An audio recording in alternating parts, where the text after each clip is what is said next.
Well, good afternoon. My name is Dr. John Che. I'm the Chief Academic Officer at the Metro Health System and Senior Associate Dean and Professor of PM&R and Biomedical Engineering at Case Western Reserve University. But we are here to celebrate the investiture of Dr. John Darrow Thornton as the inaugural chair holder of the Mary Elizabeth Connors Professorship in Critical Care Research. I am now very pleased to introduce Dr. Stan Gerson, the Dean and Senior Vice President for Medical Affairs at the Case Western Reserve University School of Medicine, where he is Asa and Patricia Shiverick, Jane Shiverick, Professor of Hematological Oncology and Case Western Reserve University Distinguished University Professor. I have a little bit more to say, so you can wait a little bit.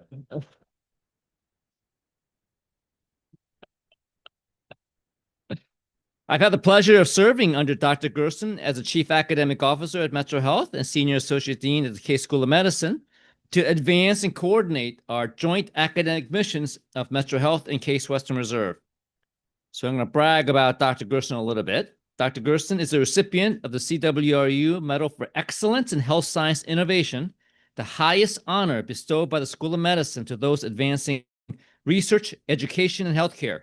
He is a past president of the Association of American Cancer Institutes, a member of the American Association of Physicians, and has been a member and chair of numerous NIH study sections, including the NCI Board of Scientific Advisors. He serves on the executive advisory board of 11 NCI designated cancer centers. He has earned multiple NIH awards, published more than 300 journal articles and book chapters, and awarded 18 patents. Dr. Gerson has distinguished himself in a number of realms, including his research in DNA repair and stem cell therapy. 3 of his discoveries are in clinical trials as new cancer therapies. He is also the co-editor of the internationally recognized textbook, Gene Therapy of Cancer Translational Approaches from Preclinical Studies to Clinical Implementation, and a textbook, Clinical Hematology. However, Dr. Gerson is foremost a mentor and educator for the next generation of compassionate cancer research scientists and clinicians, and a strong advocate for the Metro Health System as an integral teaching and research partner with CWRU School of Medicine. Please help me to welcome Dr. Stan Gerson.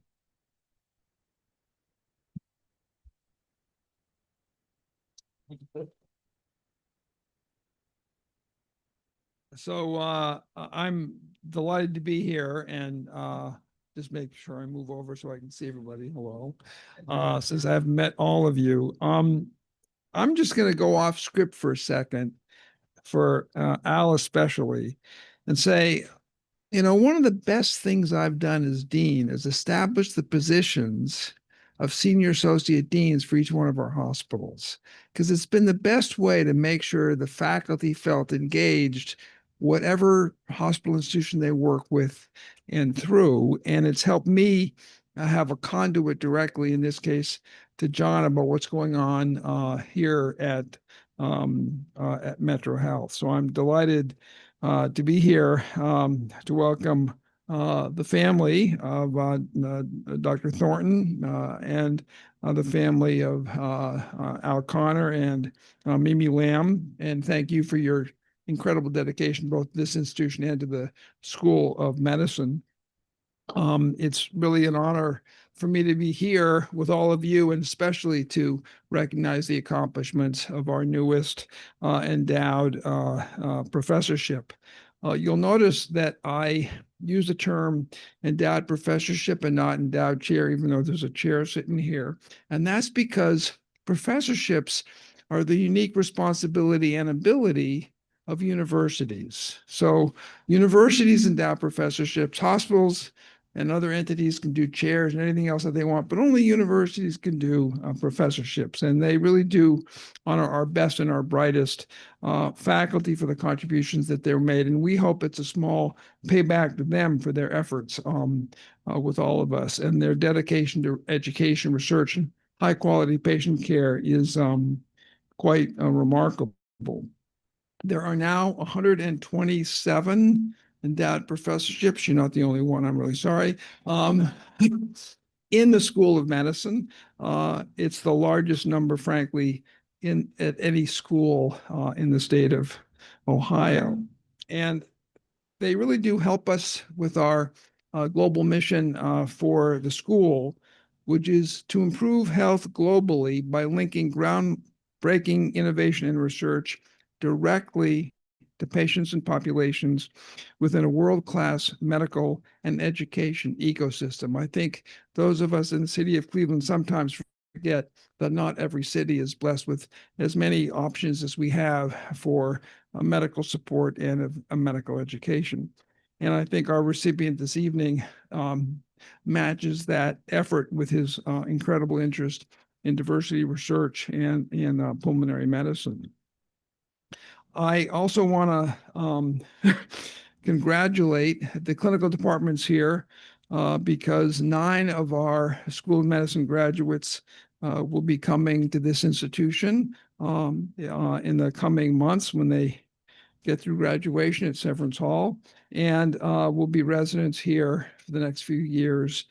I would like to also point out for the School of Medicine is proud that we have 40 staying in the city, over 65 staying in the state, and we are the only school in the state which is a brain gain, which means more of our medical graduates stay here for their residency than grew up in the state of Ohio. Now, in that way, we're sort of in the same. Can you think about us, please, that this institution is regarding the state of Ohio? Because the state of Ohio spends a heck of a lot of money on all those public medical schools, and all those kids leave and go elsewhere. Our kids stay in the state. So I'm delighted with that.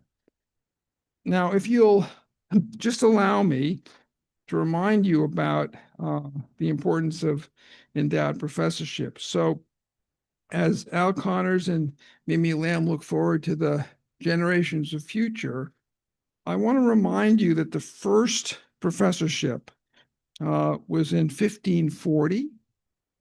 King Henry VIII, I mean, we have his follow-up right here, founded the Regius Professorship of Civil Law at Oxford University, and it's now 400 and some odd years later, almost 500 years later, divided into 8 professorships at Oxford, one of whom actually has a Cleveland connection because Sir John Bell, who's a senior professor at Oxford, is part of the Harrington Discovery Partnership for Rare Diseases and comes to Cleveland. So some point you have to find a way to say hello. The oldest professorship at our school is from the Hannah and Payne families.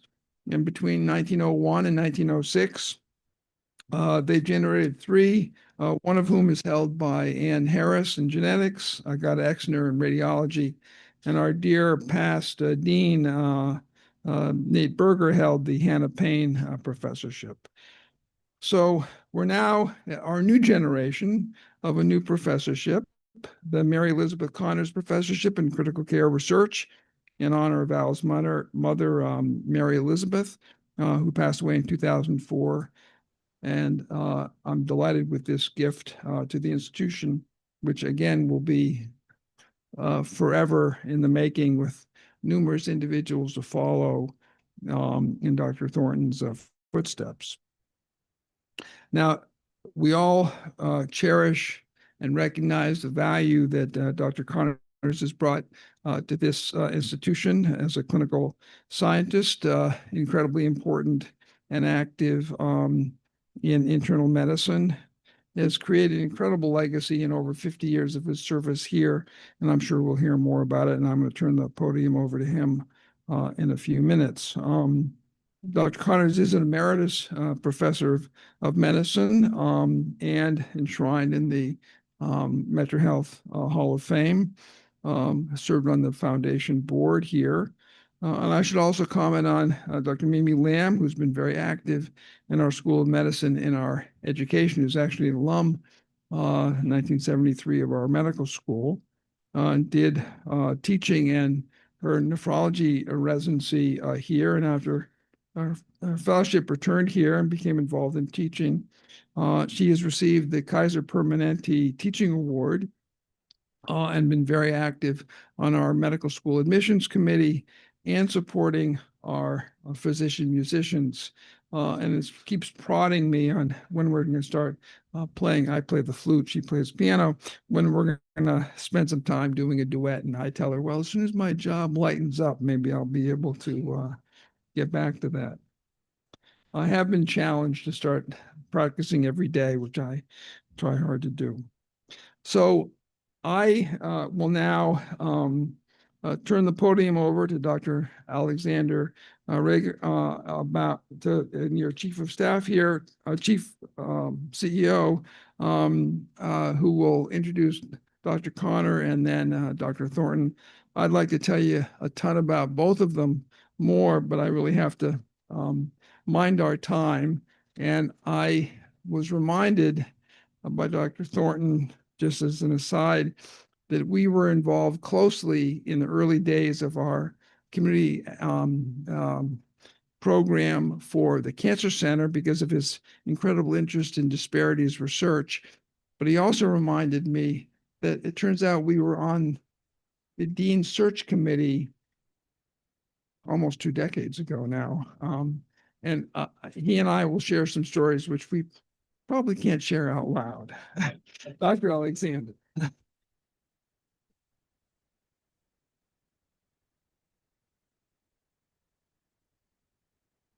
Can you all hear me okay? I know the fans are a little loud. Thank you, Dean Gerson. Tonight, we celebrate the legacy of an endowed professorship that holds deep significance for both Metro Health and Case Western Reserve University. Metro Health is proud to be Cleveland's oldest medical institution. We are approaching 200 years of service to our community. Our affiliation with Case Western Reserve University dates all the way back to 1914, and together we built a tradition of excellence in care, education, and research. Endowed professorships are vital to our mission. They allow us to attract and retain exceptional clinicians, like the one being on here tonight, support academic and research endeavors, and affirm Metro Health's leadership in critical care. The Mary Elizabeth Connors Professorship in Critical Care Research was created through partnerships with Case Western Reserve University and gifts and commitments to the Metro Health Foundation to advance research, education, and recruitment of key faculty members within Metro Health's Division of Pulmonary, Critical Care, and Sleep Medicine. This professorship stands as a lasting tribute to Mary Elizabeth Connors, who received care from Metro Health in her final days, and honors the generous philanthropic support of her family, most of whom are present here tonight. The commitment of Dr. Al Connors and Dr. Mimi Lamb and their families ensures that critical care research at Metro Health will continue to grow and flourish for many generations to come. Few families have shaped the future of Metro Health as profoundly as Dr. Connors and Dr. Lamb. Their generosity, quiet, steadfast, visionary, has strengthened not just our institution, but the very future of critical care medicine. What makes their philanthropy so particularly meaningful is the intention behind it, creating opportunities for faculty, growing our research mission, and honoring the people and values that shaped them. Al and Mimi, what continues to move me personally is the way that you invest not only your resources, but your hearts in our mission, in our people, and in the belief that Metro Health must always strive higher and higher. You take what is already extraordinary and somehow make it even more impactful.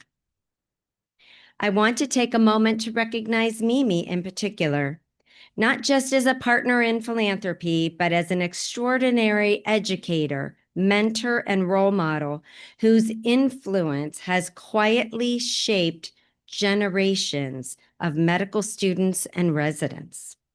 Her commitment to teaching, leadership in medical education, and her service to our community represent the very best of Metro Health.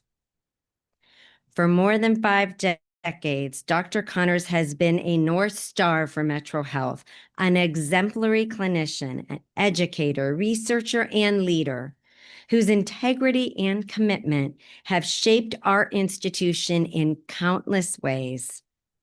Any of us who have worked with Al knows that he leads with principle, kindness, and with a deep commitment to doing what is right for our patients, for our trainees, and most importantly, for our entire community.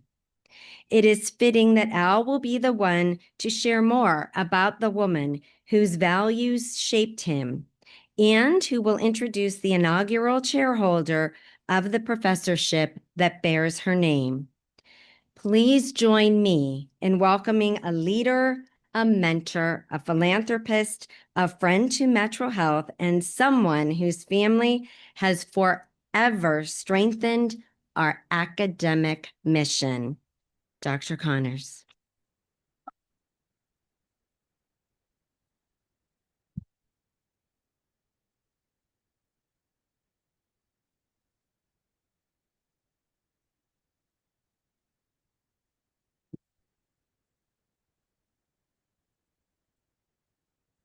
Thank you, Dr. Alexander, for that wonderful introduction. And thank you for your leadership of Metro. I can't think of a better person, a person who understands the mission, what we mean to our patients, to the community, than you. And I'm so happy that you're in this leadership position and doing it so well. I'd also like to thank Dean Gerson for being here. The medical school, it's an imposition to him. He has to drive across town and be here. He could just easily ask us to go over to the medical school and do it there, but he comes here, and we appreciate that, and invites the entire university to come here as well. Many people are here from the main campus today, but thank you so much. I appreciate your time and your leadership. And thanks to Dr. Che for his part in putting all this together. He's an outstanding academic leader, and I'm delighted to be here today. My job here is to say a few words about my mother, Mary Elizabeth Connors, and maybe help you get to know her a little bit.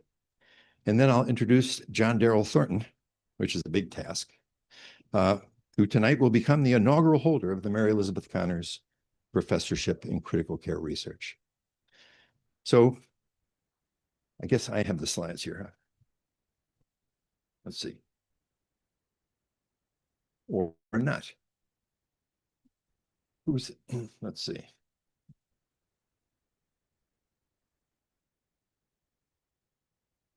Let's try down.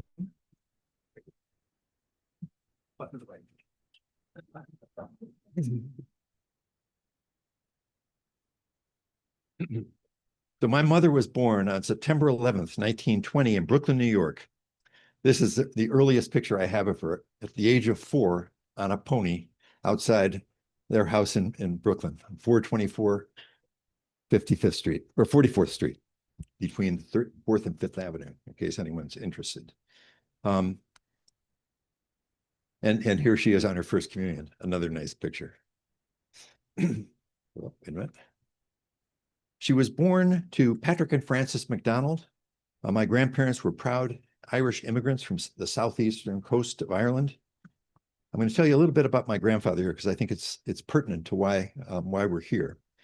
My grandfather arrived in New York in 1894. He was 14 years old, and he came to work as an electrician's helper with his uncle, who was an electrician. He had little formal education in Ireland, and he hungered to learn.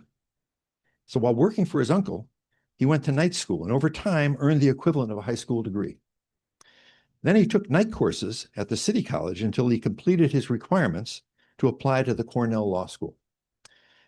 He was accepted in 1907, 13 years after he arrived here, went to and graduated from Cornell Law School, and then practiced law for more than 50 years, supported his family through the Great Depression.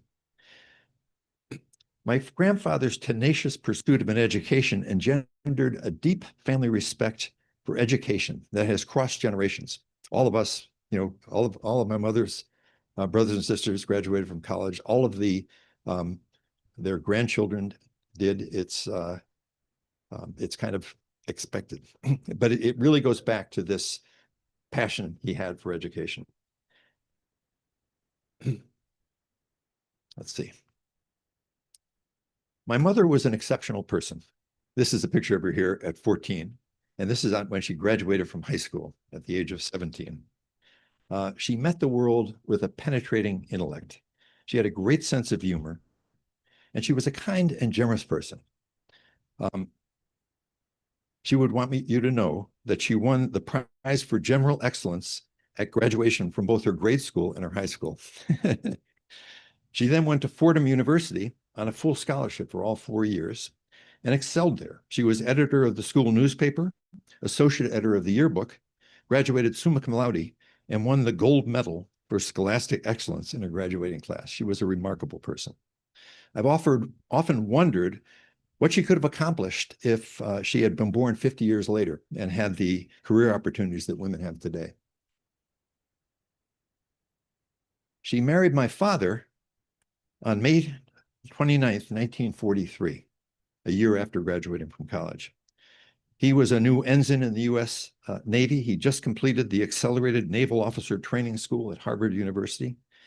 He served in World War II, then he joined the reserve and was called up and served again during the Korean War. They had a strong and loving marriage for 60 years. And they raised 8 children. 7 of us are here today. Only my brother Bill, who lives in Texas, so it's quite a trek. Couldn't make it. I wanted to show you what that motley crew looked like. This is our Christmas card from 1965, and they're not too bad looking. Even Mike looks presentable there. The union, the Connors McDonald Union, was very productive. In addition to the 8 children, there were 31 grandchildren, 28 great-grandchildren, and most recently, 1 great-great-grandchild. So we're doing pretty well. This is just to kind of bring you closer to the present. This is a picture from the 1993 family reunion. Mimi says I have to point out which one is me. Now, how you did not recognize me? I haven't changed a bit.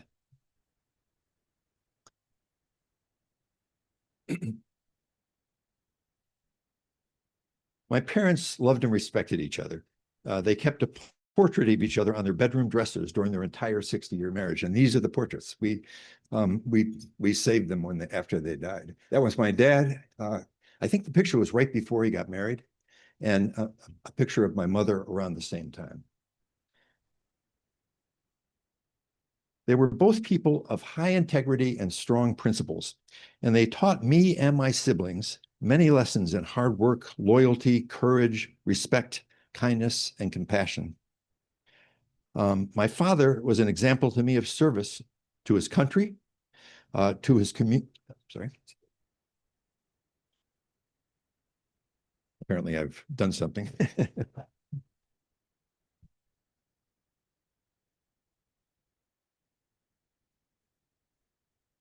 We'll let them work here. Thank God. All right, now let's try it again. Oh, no. Yeah, no, we got to go back. Okay. Where was I? So my father really taught me about service to others.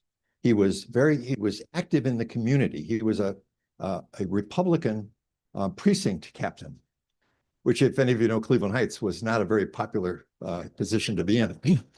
But he managed to get elected to the Cleveland Heights City Council and was vice mayor for 2 years and then served as mayor for a year. He was just a wonderful guy on multiple boards in the community, and I thought the world of him.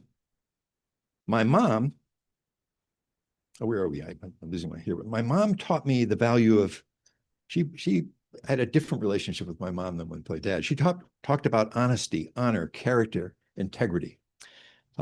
She taught me to decide what I thought was right and then to do it, regardless of the consequences. And I think people who know me know I try to do that. It's not as easy to do as it is to say. She had a fearlessness in matters of principle that was awesome to watch. And I've never forgotten these lessons. I can still hear her stories. Those memories are with me to this day and impacted me throughout my career. I wanted you to know that about her because I think that was the biggest impact she had on me and all of the kids.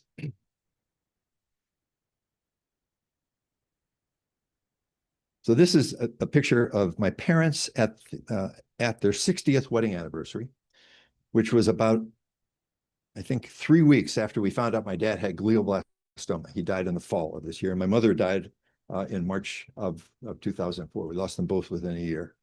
But that's the motley crew. So now you'll be able to recognize these guys because it's not so far in the past. My mother and father were very proud that Mimi and I served on the faculty at Metro Health and at Case Western Reserve School of Medicine. They loved to hear stories about serving the Metro Health mission and the satisfaction we derived from the care we provided to our patients. They enjoyed hearing details about our experiences teaching the medical schools, the medical students, and the house staff, and took great pride in my research career. Mom would have been so immensely pleased and honored to have her name attached to an endowed professorship at Metro Health and Case Western Reserve. There is an amusing story that I know my family would expect me to address here, and that is my mother was known to say, not once, but many times, doctors don't know everything. This is, of course, inarguably true, but it would seem to come up when she was talking about the recommendations of her physicians. She was not the most compliant of patients. In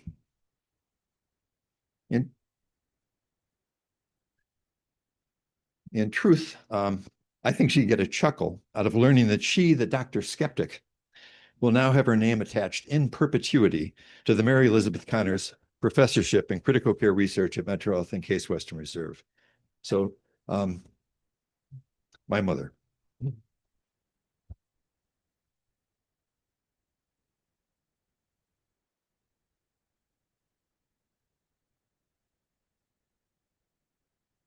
Now let's talk J. Darrell Thornton. Dr. Thornton got a BA at Williams College, an MD from the Washington University School of Medicine, and an MPH from the University of Washington, not too shabby. He did his internship and residency at the University of Washington School of Medicine and then was chosen as chief resident there. He completed a research fellowship as a Robert Wood Johnson clinical scholar for 2 years, and then did a fellowship in pulmonary and critical care medicine, which also included training and research. Now, if you're doing the math here, that's why I put this up. It is 18 years from the day he started at Williams College till he took his first job at Metro Health. So this man was well prepared for his role as a clinician and as a scientist and an educator. Let's see now. He joined the faculty at Case as an assistant professor in 2005, was promoted to associate professor with an award of tenure in 2013, and he's currently under consideration for promotion to full professor. And we don't make any speculation about that. We'll find out in time. He was director of the Medical Intensive Care Unit from 2007 to 2022, something close to my heart, and director of the Center for Reducing Health Disparities from co-director of the Center for Reducing Health Disparities from 2014 to 2022. Currently, he is a director of the Department of Medicine, Division of Pulmonary Critical Care and Sleep Medicine, and director of the Center for Health Equity, Engagement, Education, and Research, which has a snappy acronym of CHEER, and co-director of education for the Population Health Research Institute. And he excels in all these roles. He's a remarkable leader and well appreciated by his colleagues. Now, Dr. Thornton has been at Metro for 21 years. And in those 21 years, we've gotten a chance to know him very well. As a teacher, he has won the Department of Medicine Excellence in Teaching Award 6 times. It's probably time to, wrap it up. And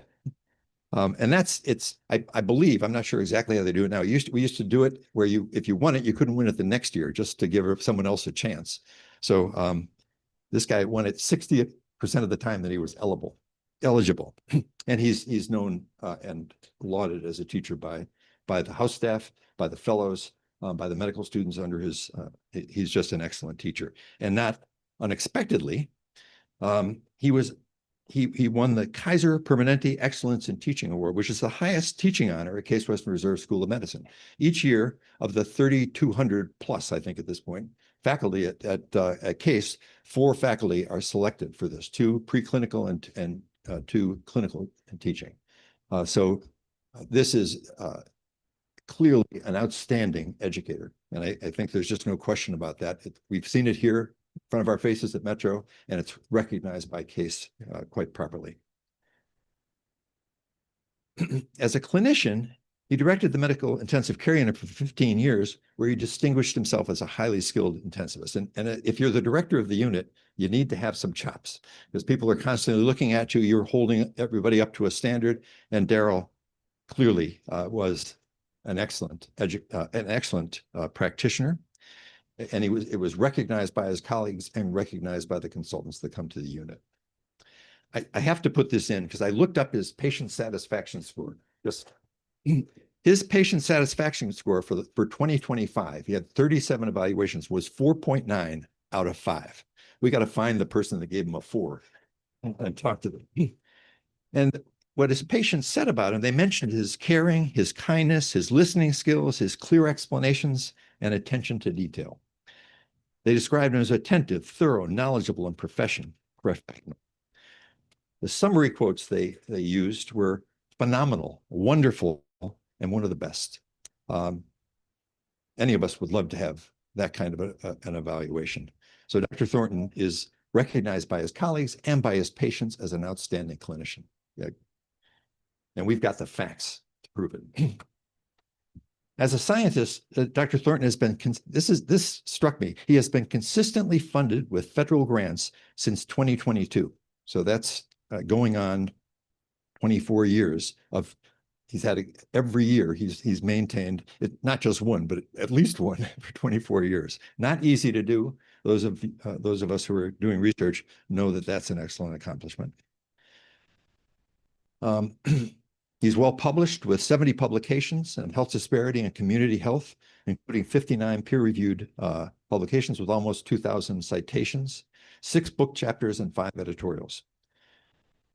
In just the last 8 years, he's served on 7 national study sections or grant review committees, which means he's one of the people you look to if you want an expert in his field to evaluate who should get the grants. And that you don't sign up for those things or volunteer, you're picked. He's also mentored 18 junior faculty and house staff, both at Metro and at Case. He's simply an outstanding and productive scientist, and he's respected as a leader in his field. Among his many fine qualities and accomplishments, Dr. Thornton is known for his excellent judgment. The clearest example of this is his marriage to Julia Gore Thornton, MD, MPH. As I was reading Daryl's CV and seeing the excellent schools he went to and his accomplishments, I thought, I went and looked I found an old CV of yours, Julia, and I looked at it and I realized, so Daryl went to Williams and Washington University in St. Louis, excellent schools. Julia went to Yale University. And I think this is the topper. Case Western Reserve University School of Medicine. And she then went to the University of Washington, did a residency, and was chosen as a chief resident. Pretty darn good. When Daryl and Julia joined Metro Health in 2005, we added 2 outstanding faculty to our medical school, to our faculty and to the faculty at Case Western Reserve. Julia is currently a successful and I'm sure excellent gastroenterologist at Summit Health. That's why I got the picture, Julie. I apologize for that, but it was the best I could do in a, I'm sure there are better pictures than that, but there you are. And I'd like to say a word to Maya, Olivia, and John, right? I'm just delighted that you're here to see your father being honored. It's not often you get a chance to hear what the people your dad works with think of him.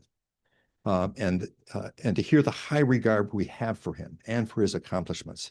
You should be very proud of your dad, but they're both outstanding people and they're very good at what they do. And don't forget that, right? On a personal note, both Mimi and I are delighted that Daryl Thornton was selected as the inaugural holder of this professorship. I've known Daryl since before you came here. I was a visiting professor at the University of Washington and met him as a fellow. And I'm so happy that you were selected for this honor, and it's clearly justified and you're worthy of it. He's not just an outstanding clinician, educator, and scientist, he's a good man. He's a great physician and a good friend. And with that, let us stand and welcome to the podium John Daryl Thornton, the soon-to-be Mary Elizabeth Connors Professor of Clinical Care.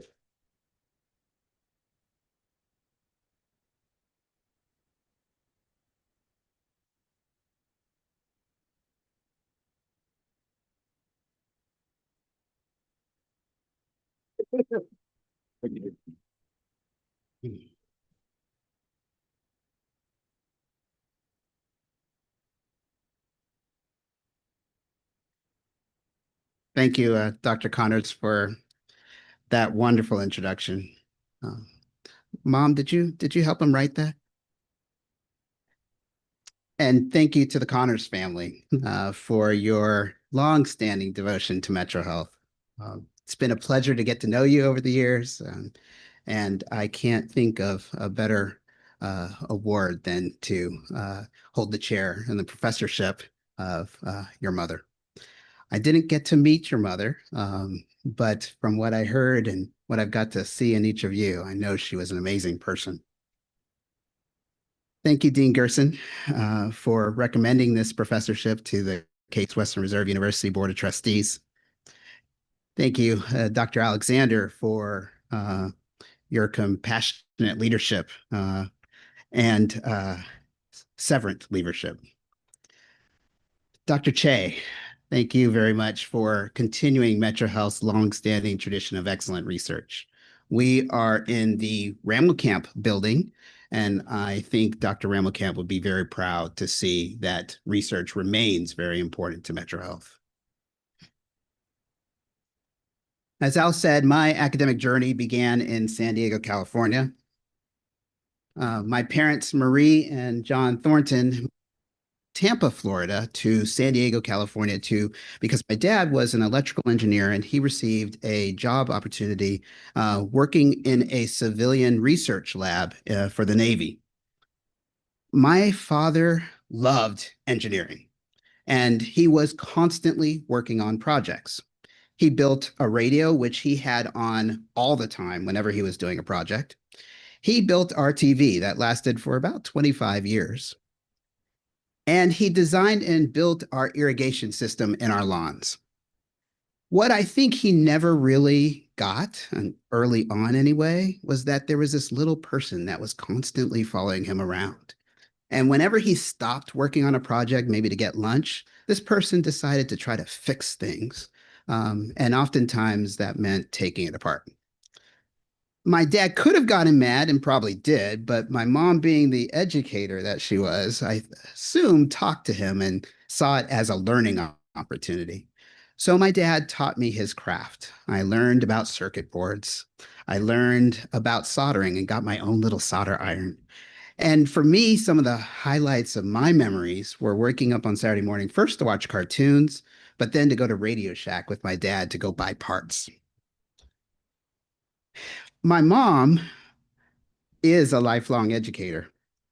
She began as a home economics teacher, later became a guidance counselor, then a vice principal, and ended her career as a principal of the most successful math and science junior senior high school in the state of California. But she didn't stop being an educator when she left her job. She actually just was getting started because she would come home and work with her other pupils. I remember going to the library with her and she'd let me pick out any book that I wanted. But when we went to check it out, she actually checked out 2 copies. And so when I went home to read, after I was done, she'd say, okay, let's talk about it.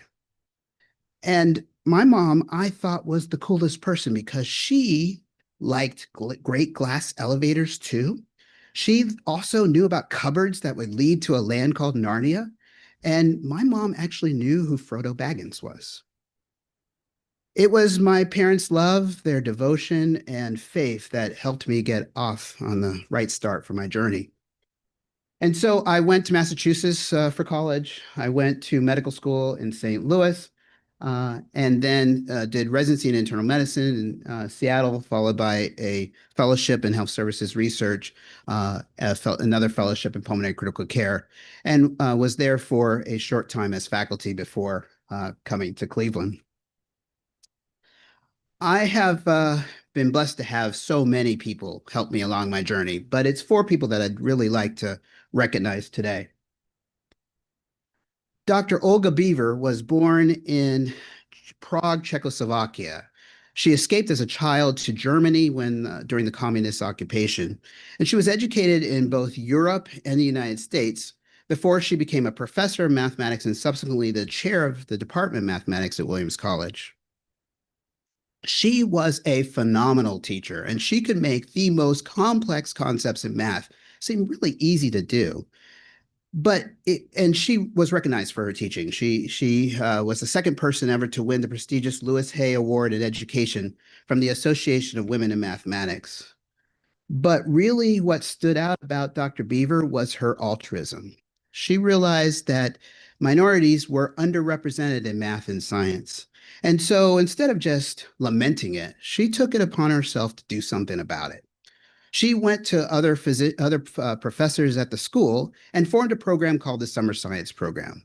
And what it did was it took 10 to 12 newly accepted freshmen to come and spend their summer at Williams, and they would learn mathematics, chemistry, introduction to research, and how to write scientifically. Now, that was a pretty rigorous program. We were going from 8 p.m. to 8 a.m. to 6 p.m. every day learning these things. And that alone would have been enough. It did absolutely help during the fall semester and throughout my 4 years. But what made that program really great was the camaraderie that the 12 of us formed. We became best friends by the end of the summer. Many of us still stay together to this day.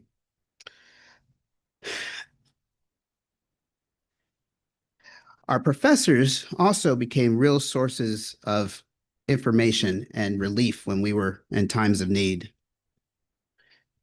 30 years later, the summer science program remains. It's actually one of the most successful programs at the college, and it has influenced the outcomes of numerous students to go into STEM when they otherwise wouldn't.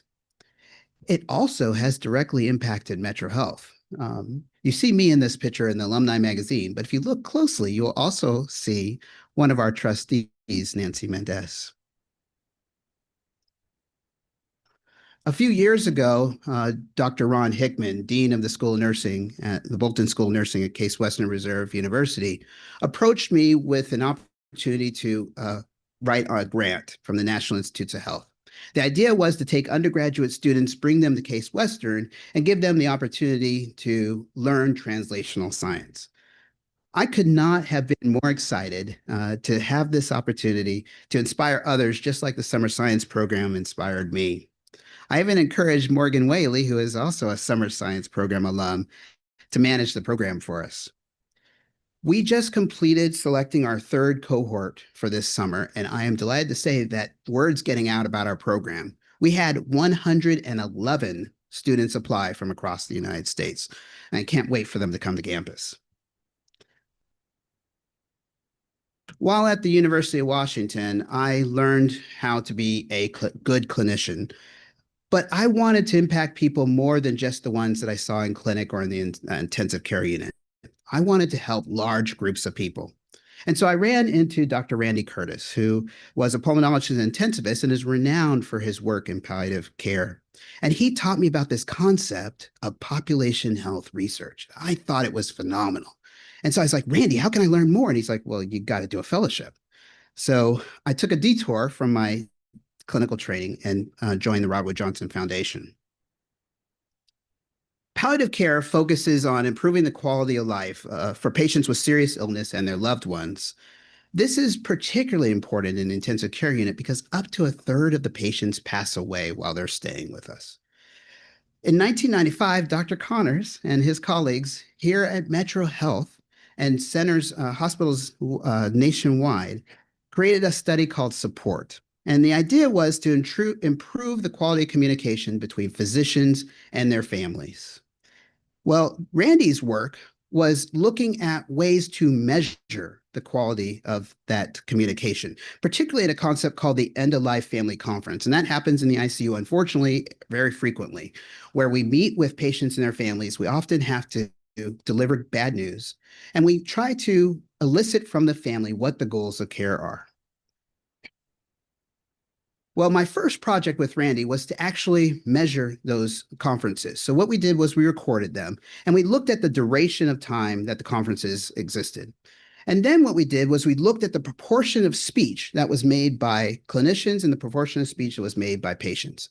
And what we found in the top bar, you see that the conferences lasted about 32 minutes on average, but about 2/3 of the time was actually physician speech. And why that's a problem is it means that physicians are doing a lot of talking, probably not doing a lot of listening. Well, we also looked at family conferences where the family did not speak English and they needed a professional medical interpreter. And what we found was those conferences were even shorter. They were 26 minutes on average, and that family spoke even less. Well, the next thing we did was to look at the information that was actually delivered during the conference and how well was the information being delivered. And so what we did there was we transcribed the limited English proficient family conferences. And then we looked to see how many times did the professional interpreter during that conference make a mistake and alter what was being said. And what we found was that over half of the time was an alteration being made. 54% of when physicians spoke, and almost 60% of when families spoke. And these weren't small changes that were being made. These were times where key information was being conveyed to make a decision about end-of-life care for the patients. Dr. Ash Saigal, who's in the audience, recruited me to come here to Metro Health to join his nascent Center for Reducing Health Disparities. Ash is a Duncan Neuheiser Professor of Community Health Improvement and was the founder of the Center for Reducing Health Disparities. And Ash taught me that it wasn't enough to just say that disparities exist. You had to actually do something about it. And so he taught me the importance of designing and testing interventions to reduce, or as Dr. Connors would say, crush, destroy, eliminate disparities. In pulmonary critical care, we take care of a lot of people who have the most severe forms of chronic diseases. Many of these diseases would be cured through an organ transplant. The problem is that there just aren't enough supply of organs for people to continue. And one of the biggest reasons in the United States is because there's lack of consent for organ donation. In America, donation consent happens in the Bureau of Motor Vehicles, but as you all know, going to look for your license, the last thing you want to do is talk about donating your organs. And then when you actually go there and you're asked whether you want to be an organ donor, the staff are not prepared to be able to give you the information you need to make an informed decision. Well, when I was in Seattle, we recorded a video of families who had donated their loved ones' organs and patients who had received an organ transplant. And we recorded this free discussion that took place where people were talking about how organ donation had impacted their life. We took that video and we put it onto iPods and showed it to people right outside the BMV as they approached to get their license. Then when they came out of the BMV, we checked their license to see if they had signed up to be organ donors. What we found was pretty dramatic. We found that people who watched our video were more likely to have consented for donation compared to people who didn't. But what was even more striking is that our video had a bigger effect on patients who were Black and patients who were Hispanic. And that showed us that we could make a difference in health disparities by tailoring interventions to people who are most in need.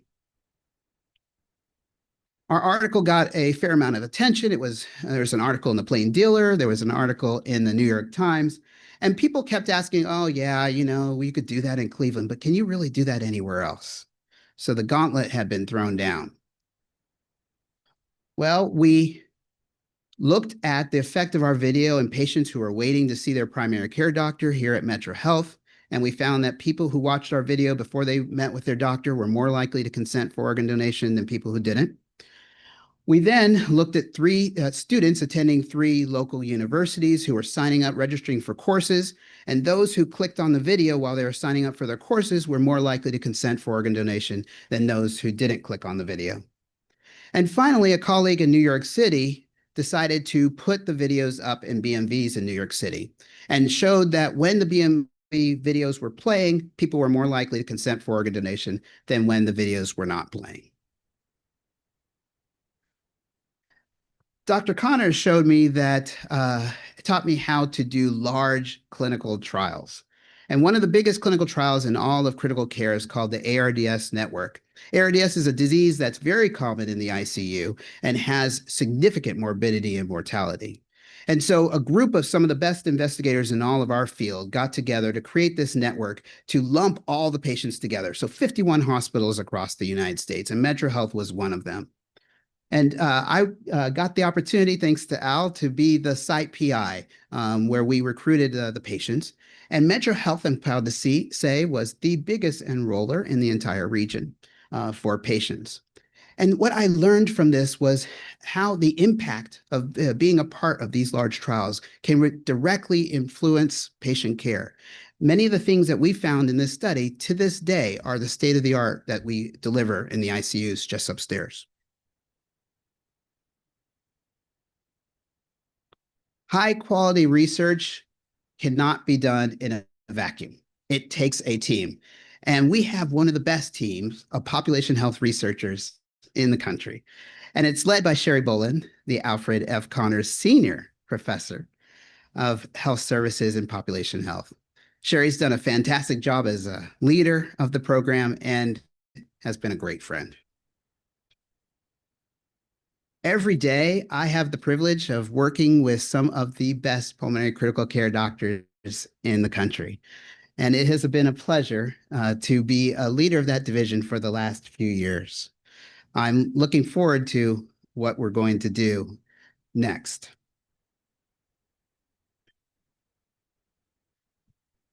I want to close with a quote from Alfred F. Connors Jr. in 2009 that I think is just as salient today as it was then. How grateful I am to have had the opportunity to work at Metro for all these years. It's been a privilege to work with all the people, including yourselves, that are here at Metro. I always feel the responsibility to try to live up to the standards of those people. This is a great place. It's not enough that we just provide the care, it has to be outstanding care. The mission at Metro has always been unique and inspiring. Unique in that there aren't any other institutions in town who can meet our mission, and inspiring in that it really does ask for a high level of performance from all of us. It's a pleasure to try to live up to that mission. Thanks, Al. Thank you to my mom for starting me on this journey. Thank you to my three children, Maya, Olivia, and John, for all the wonderful support that you've given me. Maya will be graduating college in just a few weeks. Olivia is a sophomore in college, and John is graduating from high school, getting ready to start his journey. Thank you to the Gores for all of your support, and to my wife, Julia. Thank you for choosing me to be your life mate. You have cheered me, you've pushed me, and occasionally you've pulled me. And you've made this ride very enjoyable. Thank you.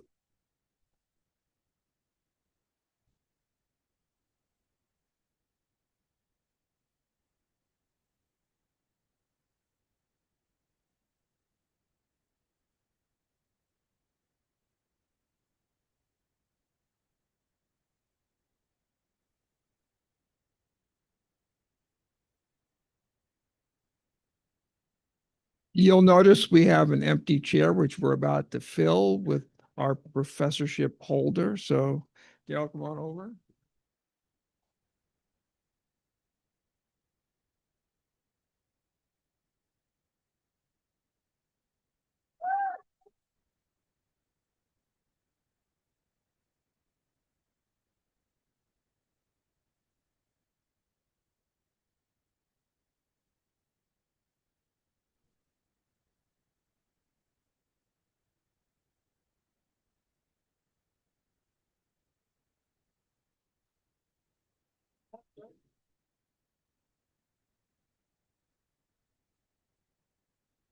Thank you all.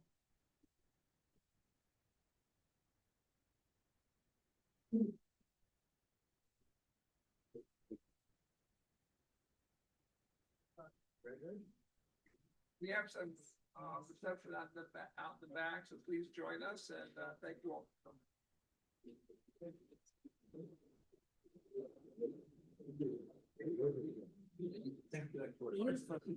Beautiful. The whole thing, the search. You know, it's